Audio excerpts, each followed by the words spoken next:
Good day to you. This is Mr. Mlenga, your teacher of geography. So in our previous meeting, we started looking at population studies and we identified some of the key concepts to consider under population studies. In today's lesson, I want us to achieve these objectives.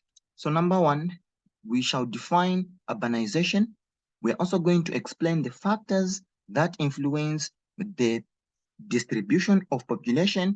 We're also going to discuss the measures to address population increase. We're also going to analyze the impact of HIV and AIDS on Zambia. Now, so these are some of the objectives that I want us to achieve by the end of the lesson. Very important objectives. Now, let me take you straight into urbanization. Now, what is urbanization?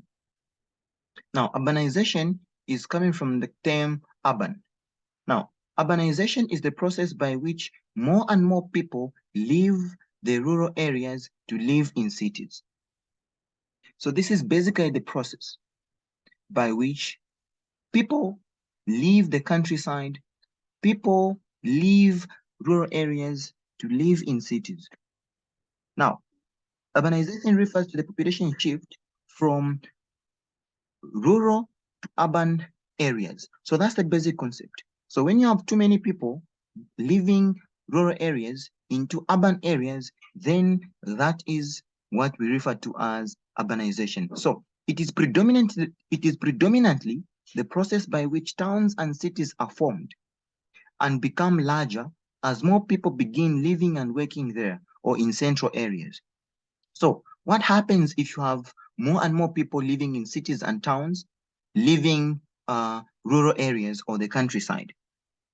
Now, these are the results. Overcrowding in urban areas. So there are too many people now in urban areas. There's so much overcrowding. Then we have poor substandard housing or slums. So don't you wonder how shanty compounds were created? Now, this is how they were created. People were living rural areas or the countryside into the getting into the cities with the hope of getting a better life. And once they get into those cities, you discover that they were finding no jobs there. They were finding so much competition. So because of that, they started setting up illegal settlements which they could afford for not paying anything. So you discover that one of the negative effects or negative results of urbanization is poor substandard housing. Then the other reason is, the other result is inadequate municipal services that characterize life for many arrivals to urban centers. Congestion is another key factor. When there are too many people in these towns and cities, you discover that there's so much congestion. Pollution is another factor. So you discover that there are several results of urbanization. So as you look at this, you have on one end, you have a crowded town, a crowded urban area where there are too many houses, too many people, okay? So much congestion. You can't drive through this area.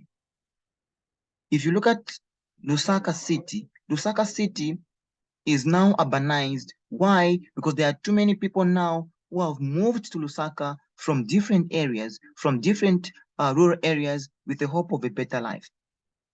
So that's a basic concept about, urbanization. Now, what are the measures to address population increase in Zambia? Educating communities on the importance of family planning, provision of health services to the people in order to reduce mortality rates and improve the health status of the people, promotion of sensitization of of the public on the population related issues such as interrelation between population, environment, and economic resources. So you need to sensitize the people. Provision of adequate social services, improving agricultural production and promote food security. All these are very important attributes. Building more schools to cater for the population increase. Now, what are the factors affecting population distribution? Why is it that there are some places having more people and there are some places having very few people? Why is it like that? So in Zambia, population is not evenly distributed. Now, one would wonder, one question which usually pops up when you talk of how population is distributed in Zambia is, where do we have more people? Is it in urban areas or rural areas? So the answer is rural areas. So there are more people in rural areas than in urban areas. About 60% of Zambia's population is in rural areas, and about 40% is in urban areas. And slowly, this is now being equalized because there are more people now flocking to the, the urban areas or cities.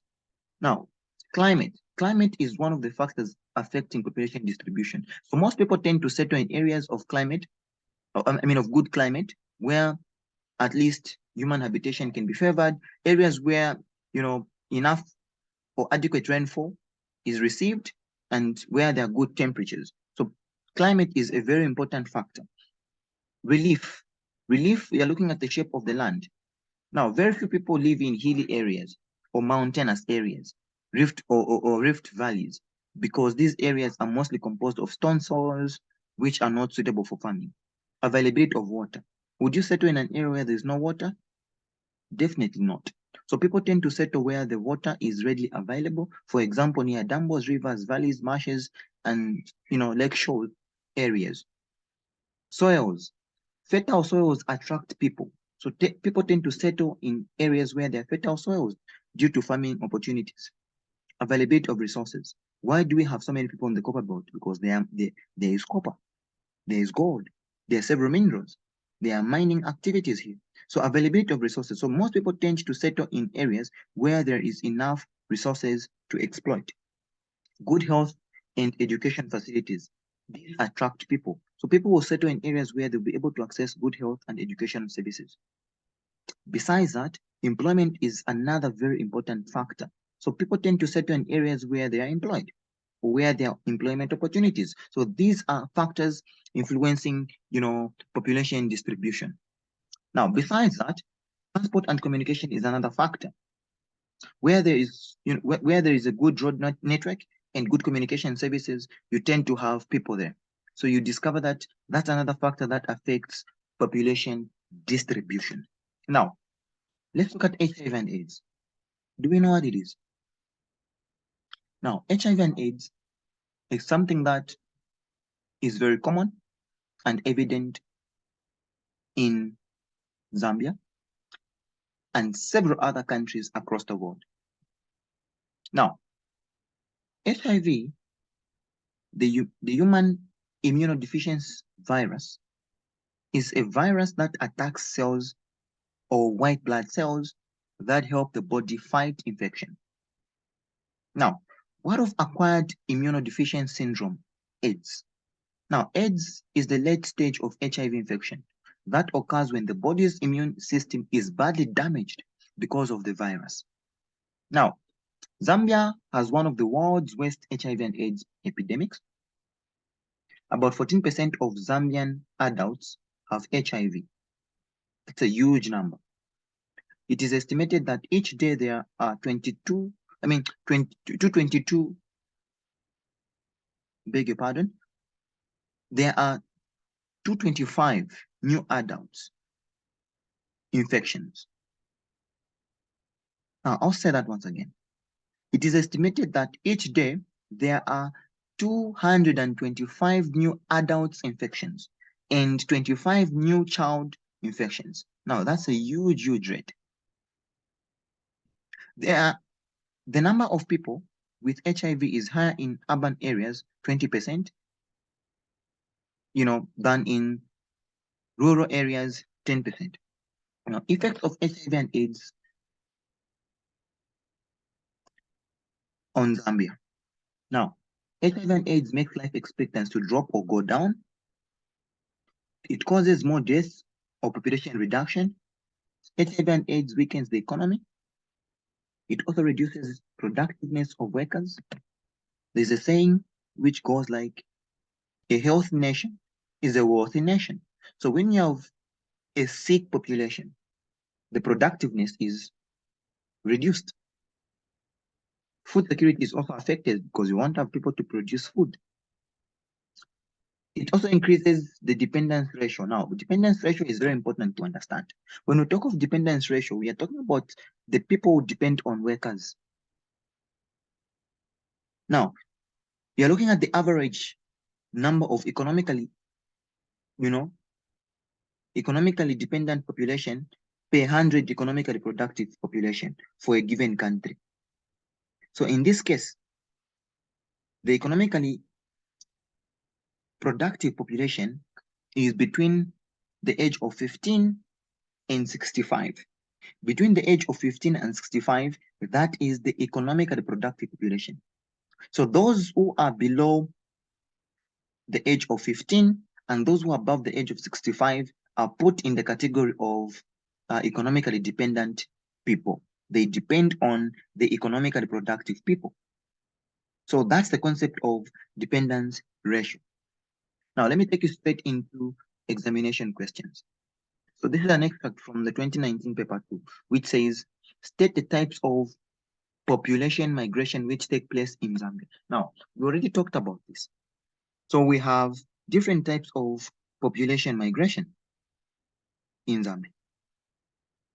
And we have what we call the rural-urban migration, where people move from rural areas to urban areas in search of employment, for example.